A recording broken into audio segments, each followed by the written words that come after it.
It does not mean लोग मेरे पास आते हैं कि मैम बीपी तो है पर शुगर भी है, मुझे लगता है कि अगर मैं दवाई शुरू करूँ दवाई लग जाएगी। आई ऑलवेज टेल कि दवाई कभी पहले नहीं लगती, पहले बीमारी लगती है तभी दवाई लगती है। तो बीमारी लगी तो दवाई तो खानी ही पड़ेगी। You do not have a way out कि इससे कोई एस्केप है।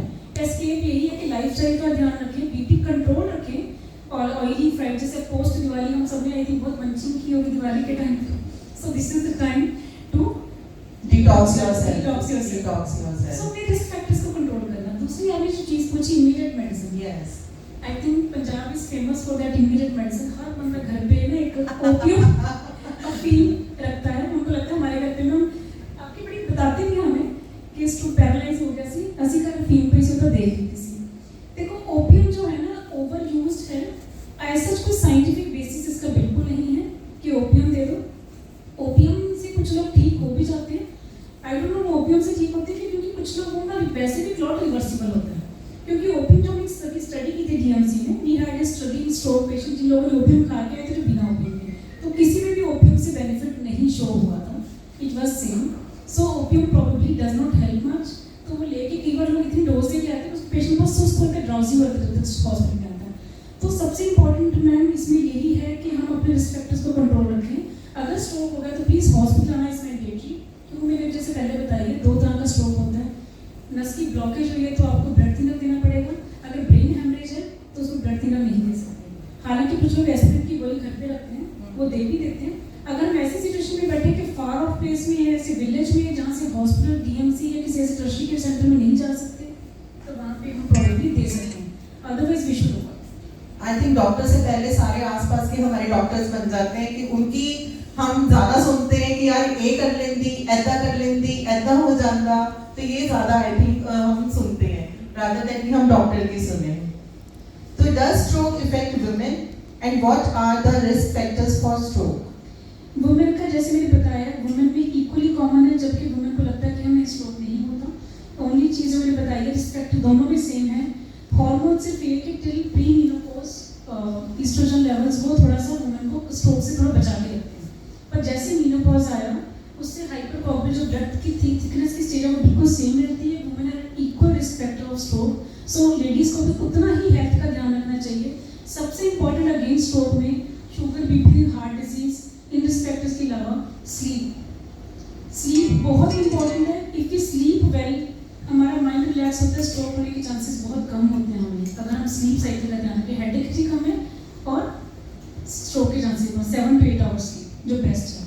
और बाकी अगर वुमेन में है तो बाकी जैसे कहते हैं कोलेस्ट्रॉल और खाने पीने, सीडेंटरी लाइफस्टाइल, ओबेसिटी, मोटापा, डेली एक्सरसाइज और हमें वेट ट्रेनिंग। डॉक्टर साहब बार-बार खाना पीना और स्लीप की बात कर रहे हैं, बट मुझे लग रहा है कि हमारा जो यंग क्राउड है, हमारा बच्चों वाला क्राउड सारा, वो इस साइकिल से बिल्कुल परे हो गया है। उनके लिए रात को सुबह है और सुबह को रात है। तो ये सब फिर वो कैसे बच्चे मैनेज करेंगे, उनको कैसे हम अवेयर कर सकते हैं? जो हमारी जेन ज़ी जनरेशन है आई थिंक वो पहली बड़ी लर्नर जनरेशन है। वो जब से कोविड टाइम के बाद I think they have already adapted that lifestyle कि रात को लेट तक जागना। But still I tell children कि प्लीज़ अपनी नींद जरूर पूरी करो, थोड़ा सा टाइम को सेटल करो। खाना जंक फूड बहुत कॉमन है। सो मेनी पेशेंट्स काम जो कहते हैं मैं बच्चे में बहुत खाना जंक फूड ना खाए। I can't say that because बच्चों की उम्र है खाने की। जंक फूड तो वही है कि हम लोग तो बिल्कुल नहीं खा सकते। बट प्रोवाइडेड बच्चे अपने टाइम पे अगर खाना खा रहे हैं, इन बिटवीन जंक फूड खा रहे हैं और डेली कोई ना कोई स्पोर्ट्स या कोई एक्टिविटी कर रहे हैं।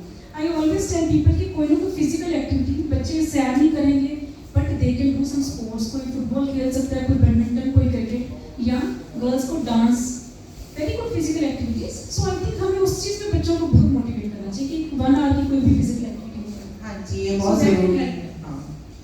As we know from older times that once stroke happens, patient is always on bed. Do we have any important treatment for stroke? Definitely उसमें वो उसका फादर हमेशा बेड पे रहता है, पैरालाइज है ना। सबको वही इंप्रेशन रहता है कि अगर एक बार पैरालाइज होगा तो परमानेंट बेड। उसका सबसे बेस्ट तो पार्ट तो ये था वो जो बेलन से उसको खुजली करते हैं और साथ में अपनी रोटी भी बना रही होती है। So this is how we remember कि लोगों को ये लगता है कि स्ट्रोक होना मतलब हमेशा बेड पे। ऐसा बिल्कुल भी नहीं है। पहली बात तो स्ट्रोक में जैसे मैं बताया कि time is brain, T for time. अगर आप इमीडिएटली हॉस्पिटल में आ रहे हैं विदिन 4.5 आवर्स पहली थेरेपी है जो थ्रोम्बोलिसिस का इंजेक्शन लगता है। अगर पेशेंट को ब्रेन हेमरेज नहीं है, इस्कीमिक है, तो उसमें that injection is very important. Very